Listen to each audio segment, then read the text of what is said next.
We're back discussing the African Union Summit, and before delving further into this important topic, let's talk to our correspondent in Addis Ababa attending the AU Summit, Nile TV's correspondent Yasmin Bakir. Yasmin, tell me more about the climate as you can see it before the start of the African Union Summit that is going to be held in the Ethiopian capital Friday with the president attending.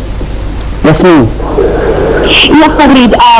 Accompanying the presidential delegation, President Abdullah arrived this afternoon to Addis Ababa, the city, to attend the 24th African Union Summit, where it's expected that there will be actually 54 different African leaders will also be taking part at this summit. There's also going to be a speech expected to take place tomorrow, Friday, by the Palestinian President Mahmoud Abbas, as well as the Arab League Secretary General Nabil al-Arabi and the UN representative.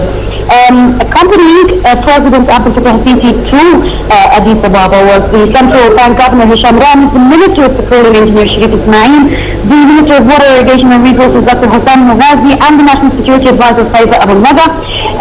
President Abdullah's schedule was very busy in the evening, because he had at least 4 different meetings with African leaders at his residence where he's staying here in Addis Ababa. These meetings did include the President of Zambia, the President of Rwanda, the President of Zimbabwe, the President of Sudan, Omar Bashir, and the Ethiopian Prime Minister as well.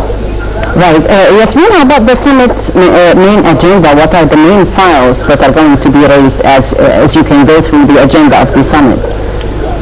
Yes, of course, the summit slogan is under women and the role of women empowerment in Africa towards the agenda of for the next 20 years. There's a lot of issues that are high on the agenda. There's, first of all, the support from the African Union countries in gaining a permanent seat at the UN Security Council for year 2016-2017, which Egypt is a nominee for. There is also among the other files high on the agenda on this summit is the climate change file, which again also Egypt is going to be in charge of in the upcoming climate change summit, which will be taking place in Tanzania.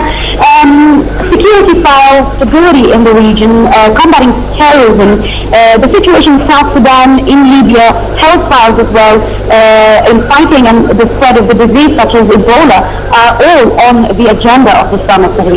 Right, Yasmin, thank you very much. Yasmin Bakir, Nile TV's correspondent to the Ethiopian capital, Addis Ababa, attending the AU Summit, where President Abdel Fattah al-Sisi is taking part in the 24th session of the AU Summit.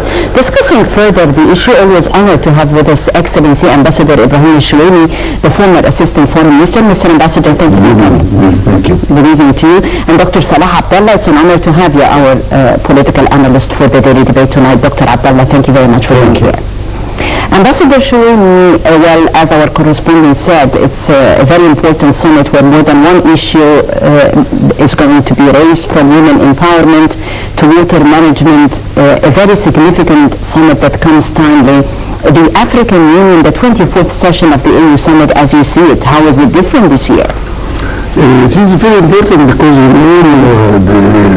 President is assisting this summit, this session, the 24th session of the African Union in Addis Ababa. It means every year in Addis Ababa because it is the headquarters of the African Union. So this time is very important. He attended before the Malabo Summit, but this is the yearly session in Addis Ababa. The matter of this is the women endorsing women empowerment. Yes, and giving this kind of care is very, very important because really I served in Africa for some years, and I found that the support for women is a kind of very important issue to all the African states. So as we all know, the woman is the mother, the sister, the daughter, and the wife. So it is, he says that it is 50% of the society, but it is really more than that when she is bringing also the men, I mean the sons and the cousins, and so it has a very big role. And this is very important that they put it as a main issue for this summit. And the most important thing in this summit now, the matter of terrorism, and especially the matter of Libya. Because this is very important issue, because this terrorism is going on not only in Libya, not only in Boko Haram, not only in Nigeria, but it is epidemic. It goes here and there, and no one would escape this kind of disease. It's a very, very big disease. It has African Union have to take decisions very clear to fight this kind of disease before it will spread all over Africa, and it will be very difficult to stop. Right. Well, Mr. Ambassador, Dr. Abdullah had even described it is an epidemic or a pandemic, terrorism facing the African continent, which needs some concerted efforts on behalf of the member states attending the AU summit in order to face terrorism. What sort of coordination between African countries are we expecting through the meetings of the summit? In the matter of terrorism? Yes. There is two ways. One way that the African country during their own summit make it clear to the superpower in the world that most of the problems in Africa is enforced by powers outside, as Libya, as example. So the African countries want to take a strong decision against countries who make problems or create problems inside the African countries. This is number one. Right. Number two, the African countries can give more support to the African force, which can be directed to places where there is civil wars or world troubles, like South Sudan, like Somalia, like Libya. Libya had been added to these problems nowadays. It was only from few years it was only Somalia, but now we find South Sudan after became a country. Now the problems increased and the civil war will take a long time. So I think the African summit can give more power, more finance to the African forces to help in stopping the civil wars. Thirdly, there will be a committee for political solutions. You can't depend on the force alone. You have to make effort by political solution to find the teams who are fighting against, like what happened in South Sudan when Ethiopia is trying, with them and Uganda.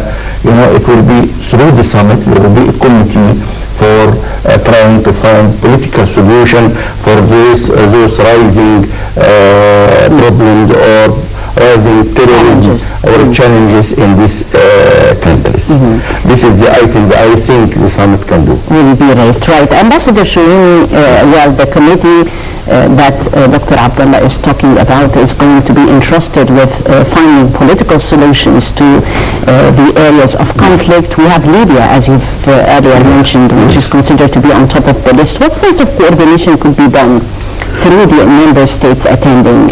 What sort of steps? We have to take a decision, and all the African countries must adhere to these decisions. Decisions that the financing, the removing of the personnel of tourism, and the arms, and the media, all these kind of things must be organized not to help at all the tourism movement, because it's a kind of movement. Yes. It is concerted all over Africa now.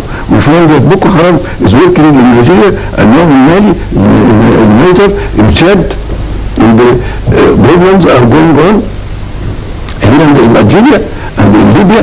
And we find Daesh in Libya, we find Qaeda in Libya, we find Qaeda in Somalia.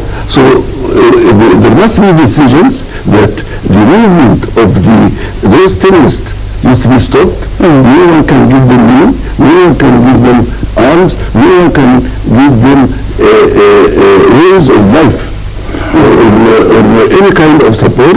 So if we do like that, things would be better.